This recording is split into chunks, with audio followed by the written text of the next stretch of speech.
Денеска продолжуваме со работа, со неколку часовна работа во текот на денот, еве продолжуваме и повторно во ноќта околу изборот на овој пат на нови членови на владата на Република Македонија. Се работи за една точка, се спојуваат сите предлози во една точка, не се дава можност да се разгледуваат поделно како што беше претходно, но тоа и можеше да се очекува. Го слушнавме премиерот во неговото резиме. Повторно резимето беше со празни флоскули, празни зборови кои што ги слушаме постојано веќе 6 години со ред. Не кажа ништо ново премиерот, како што не кажуваше ни неговиот претходник Зоран Заев. Дел од термините кои што ги користеше, дека ќе добие поефикасна влада, нема да добие поефикасна влада. Денеска видовме дека мнозинството е повторно тенко, дека изнесува 64 пратеници, со најава дека тоа мнозинство ќе се намалува во иднина. Вели премиерот нова влада која што ќе решава проблеми, не може да решава проблеми тој што е извор на проблемот, затоа што, како што кажав, носителите на сите проблеми во општеството остануваат на истите позиции непроменети. Тоа се Министерството за внатрешни работи, Министерството за земјоделие и други министерства кои што и покрај низата на скандали гледаме дека таму нема промени. Но јас би рекол дека промената е потребна на врвот на оваа влада, тоа е кај вас, господин Димитар Ковачевски, затоа што ако сте тимски играч, треба да си признаете дека вие носите оваа држава во пораз, а не во Европа. Понатаму споменавте дека ова ќе биде сојуз за Европа, јас ќе кажам дека ова е сојуз за останување на власт, сојуз за спас на криминалците од одговорност, но овој пат нови актери се во игра, овој пат колегите од Алијансата за албанците, кои што беа лути противници на сите лоши општествени текови и секогаш знаеа како да одговорат од говорницата и да ги упатат вистинските критики кон владењето на ДУИ и СДСМ. Еве ги гледам тука пред мене. Јас мислам дека го изгубија најсилното оружје кој што го имаа до сега, а тоа е силата на моќта на опозицијата која што се бори за враќање на правната држава. Знаеме и се сеќаваме на многу немили настани во собранието, во кој што дури имаше и физичко насилство, имаше и повредени од пратениците на Алијанса за албанците, и се сеќаваме и на неговите изјави дека ова само представува, ќе парафразирам, континуитет на едно насилничко однесување и дека криминалот, корупцијата, уличарството и нивните сценарија се манифестираат со вандални и насилнички акти. Понатаму знаеме дека често пати имаше големи критики исто така од колегите на Алијанса за албанците, затоа што не се овозможи да се одржи седница на постојаната комисија за човекови права и слободи, каде што беше ускратено правото да се разговара за несреќите како што е Беса Транс и модуларната болница. Јас сметам дека и ова оружје е сега изгубено, затоа што очигледно дека нити оваа комисија ќе функционира, а најверојатно ќе има и промена на врвот. Понатаму сметам дека се работи за имења на предложени лица кои што нема да донесат нов квалитет во работењето на оваа влада, како што тврди премиерот, затоа што на некои позиции претходно морам да кажам дека имаше одредени квалитетни луѓе.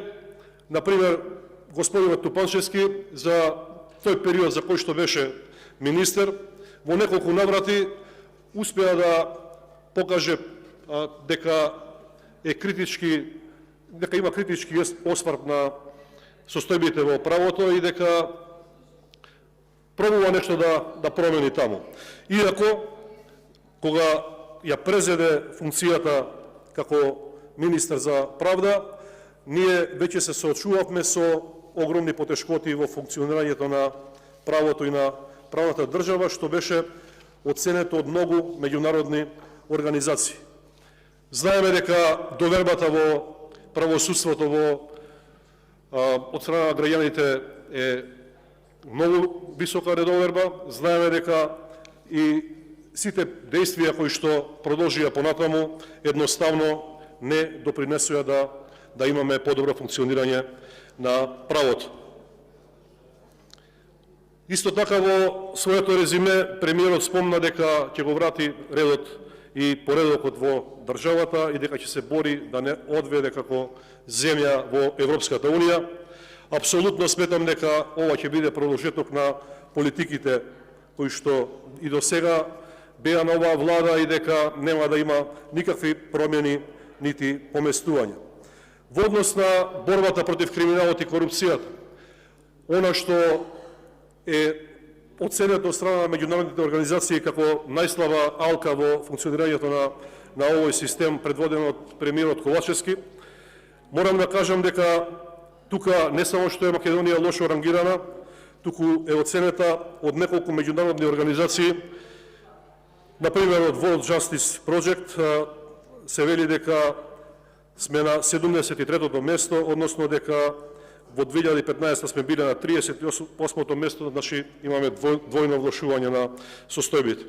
Ова значи дека власта целосно ги поклопила правосудните органи, дека нема никаква борба против организираниот криминал.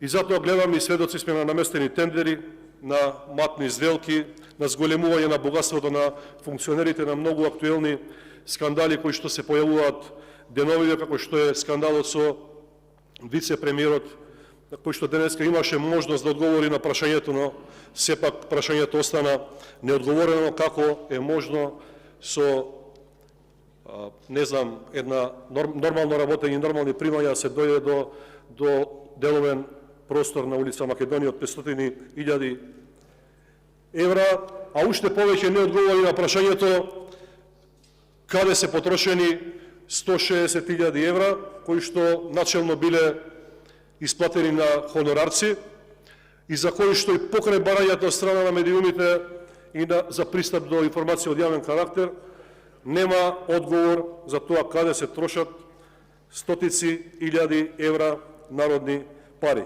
Но сепак јавноста знае, на јавноста е јасно дека нема транспарентност во работењето на оваа влада, дека едноставно бизнисите на челниците на оваа влада си работат одлично, дека сите скоро влегоја членови на семејството во бизнис, како например производство на фотоволтаици. Слушнаме дека супругата на премиерот е влезена во таков бизнис кој што ќе чини околу 1,4 милиони евра и гледаме дека тоа функционира во државата. Што се однесува до остатокот од реалниот сектор, гледаме дека е во голема криза.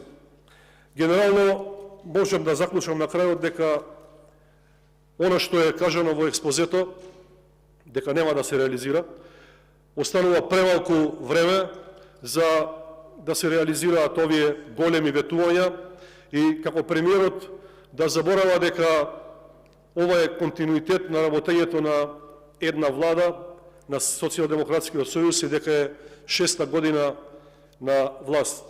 Така да 6 години се доволно време за да се покаже дека навистина се има волја за борба против корупцијата, против криминалот, дека навистина се има волја за реформи во администрацијата, дека може да се направи нешто за да се подобри здравствениот систем, но очигледно гледаме дека се уште живееме во тешки кризи и дека многу тешко се менуваат работите во оваа држава. А за да работите се променат, мора да има промена на оваа влада и само така ќе тргнат работите напред кон подобро. Благодарам.